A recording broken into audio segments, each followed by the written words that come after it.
Hello, আসসালামু আলাইকুম। এই তো আজকে কালকে রাত্রে 12টার দিকে জানতে পারি যে আমার বাবা আসবে। তাই আমি যে কি রান্না করব আমি কিছুই আসলে বুঝতে পারছি না। আর এত গরম, এই তরকারিটা রান্না করেছি, এখন মুরগি রান্না করব ভাবছি। এই যে পেঁয়াজটা ভেজে নিয়েছি, আর মুরগির পা খেতে কিন্তু আমার খুব ভালো লাগে।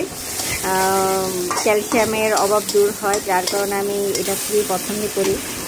তো এই তো আমি এই পাগুলা খেয়ে নিয়েছি।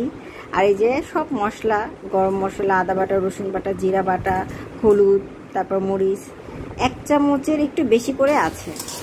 সব কিছু এখন আমি ভালোভাবে মিক্স করে নিব। ভালোভাবে অল্প অল্প পানি দিয়ে আমি মাংসটাকে কষিয়ে নিব। এই যে মাংসটাকে কিন্তু আমি ভালোভাবে কষিয়ে নিচ্ছি।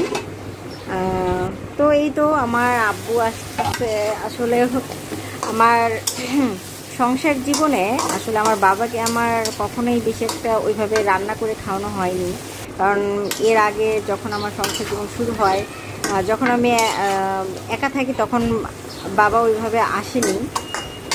আসলেও একবার এসেছিলাম যখন অসুস্থ ছিলাম, তখন আমি রান্না করতে পারি। বাবু ছিল না, তখন বেশিরভাগই আমি ফরিদপুরে চলে যাওয়া হতো।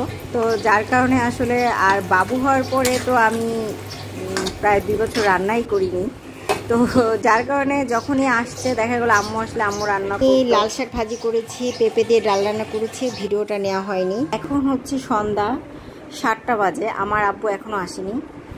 আমরা হসপিটালে আসছি, কারণ এই টিকিটটা আমার, মানে এই সিরিয়ালটা আমার 2 দিন আগে কাটা হয়েছে, এবং সিরিয়ালটা পেতে আমার অনেক কষ্ট হয়েছে। ডাক্তার মনিরা, উনি ল্যাবেটে বসে, তো ওখানেই আসছি আমরা।